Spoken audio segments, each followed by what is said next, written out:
ಅವತ್ತು ಒಂದು ಸಂದರ್ಭ ಇತ್ತು. ಒಂದು ಒಳ್ಳೆ ಸಿನಿಮಾ ಮಾಡಿದರೂ ಕೂಡ ಎಲ್ಲೋ ನಾನು ಅದನ್ನ ಉಳಿಸ್ಕೊಳ್ಳೋಕೆ ಆಗ್ತಾ ಇಲ್ಲ ಅನ್ನುವಂಥ ರೀತಿಯಲ್ಲಿ ಎಲ್ಲ ಮಿತ್ರ ಅವರು ಒಂದು ರೀತಿ ಆತ್ಮಹತ್ಯೆ ಮಾಡ್ಕೊಳ್ಳೋವಂಥ ವಿಚಾರಗಳು ಕೂಡ ಸಾಕಷ್ಟು ಚರ್ಚೆ ಆಯಿತು, ನಿಮಗೂ ಕೂಡ ಗೊತ್ತಿರುವಂಥದ್ದೇ.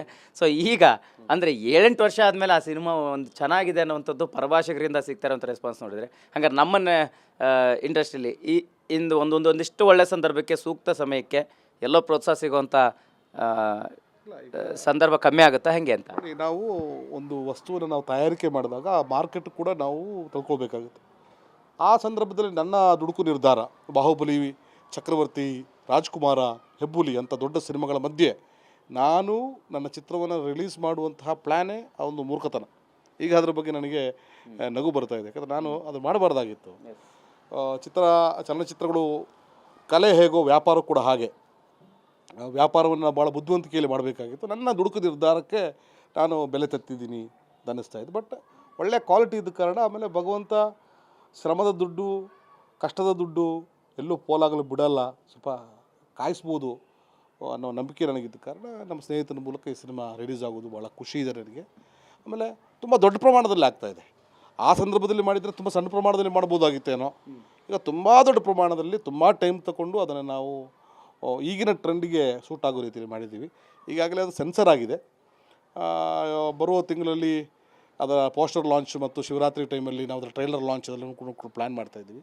ಅಲ್ಲಿಯ ಹೀರೋಗಳ, ಅಲ್ಲಿಯ ಪಿ ಆರ್ ಒಗಳ ಸಹಕಾರವನ್ನು ಬಯಸ್ತಾ ಇದ್ದೀವಿ. ಭಾಳ ಕ್ವಾಲಿಟಿ ಸಿನಿಮಾ ಆಗಿರುವ ಕಾರಣ ಇವತ್ತು ಕೂಡ ವೈಟ್ ಲಾಟಸಲ್ಲಿ ಕಲರ್ ಕರೆಕ್ಷನ್ಗೆ ಹೋದಂಥವರಿಗೆ ಈ ಸಿನಿಮಾವನ್ನು ತೋರಿಸ್ತಾರೆ.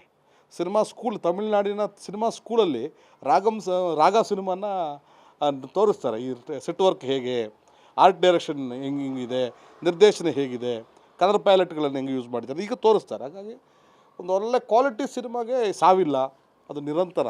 ಇವತ್ತು ಸಂಗಡಿಯರ ಸಿನಿಮಾ ಹಾಕಿದ್ರೆ ನಾವು ನೋಡ್ತೀವಿ, ಇವತ್ತು ನಾವು ಹುಲಿ ಹಾಲಿನ ಮೇವು ನಾವು ನೋಡ್ತೀವಿ, ಬಂಗಾರದ ಮನುಷ್ಯ ಸಿನಿಮಾ ಇವತ್ತು ಇದ್ದರೂ ಕೂಡ ನಾವು ನೋಡ್ತೀವಿ. ಆ ಸಾಲಿಗೆ ಸೇರುವಂಥ ಒಂದು ಕ್ವಾಲಿಟಿ ಚಿತ್ರದಲ್ಲಿ ನನ್ನ ಪ್ರೊಡಕ್ಷನ್ ಚಿತ್ರ ಬಂದಿದೆಯಲ್ಲ ಅನ್ನೋದು ಖುಷಿ ನನಗಿದೆ. ಸರ್, ಸದ್ಯಕ್ಕಿರುವಂತಹ ಇಂಡಸ್ಟ್ರಿ ಪರಿಸ್ಥಿತಿಯಲ್ಲಿ ಮತ್ತೆ ಮಿತ್ರ ಅವರು ನಿರ್ಮಾಣ ಮಾಡುವಂಥದ್ದು ಆದರೆ ಯಾವ ರೀತಿ ಸಿನಿಮಾಗಳನ್ನ ನಿರ್ಮಾಣ ಮಾಡಬೇಕಂತ ಪ್ಲ್ಯಾನ್ ಆಗುತ್ತೆ? ಯಾಕಂತಂದರೆ ಒಂದಿಷ್ಟು ಅನುಭವಗಳಾಗಿದೆ, ಒಂದಿಷ್ಟು ಘಟನಾವಳಿಗಳು ನಿಮಗೆ ಪಾಠ ಕಲಿಸಿದೆ. ಸೊ ಈ ಹಂತಕ್ಕೆ ಹೆಂಗೆ ಚಾಲೆಂಜಸ್ ಇರುತ್ತೆ ಈಗ ಮಾಡಿದರೆ ಅಂತ? ಅದೊಂದು ಭಾಳ ಒಳ್ಳೆಯ ಪ್ರಶ್ನೆ ಅದು.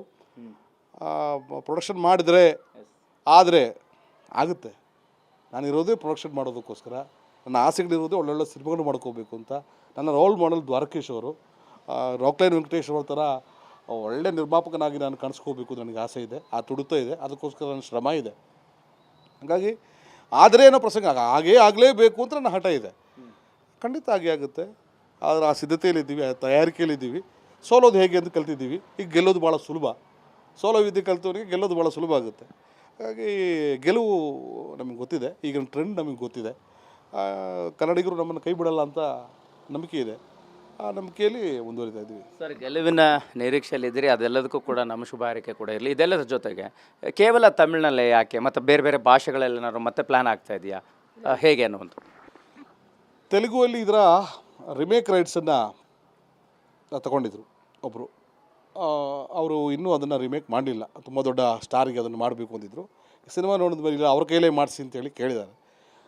ಪುನಃ ಇನ್ನೊಂದು ರಾಗನ ನಾವು ಕಟ್ಟೋದಕ್ಕಾಗಲಿ, ಇನ್ನೊಂದು ರಾಗನ ಮಾಡೋದಕ್ಕಾಗಲಿ ಸಾಧ್ಯ ಇಲ್ಲ. ಯಾಕಂದರೆ ಅದು ಆ ರೀತಿಯ ಒಂದು ಕತೆ, ಒಂದು ಕಾಲ್ಪನಿಕ ಜಗತ್ತದು. ಆ ರೀತಿ ಪರ್ಫಾರ್ಮೆನ್ಸ್ ಮಾಡೋದಕ್ಕೆ ನನಗಾಗಲಿ ಬಾಮ ಅವ್ರಿಗಾಗಲಿ ಕಷ್ಟ ಇರ್ಬೋದೇನೋ. ಹಾಗಾಗಿ ತೆಲುಗಲ್ಲೂ ಕೂಡ ಅದನ್ನು ಡಬ್ ಮಾಡುವಂಥ ಯೋಜನೆ ಆಗಿದೆ. ಅದು ನನ್ನ ರಿಮೇಕ್ ರೈಟ್ಸ್ ಪಡೆದಂಥವರೇ ಅದರ ರೈಟ್ಸನ್ನು ಕೇಳಿದ್ದಾರೆ.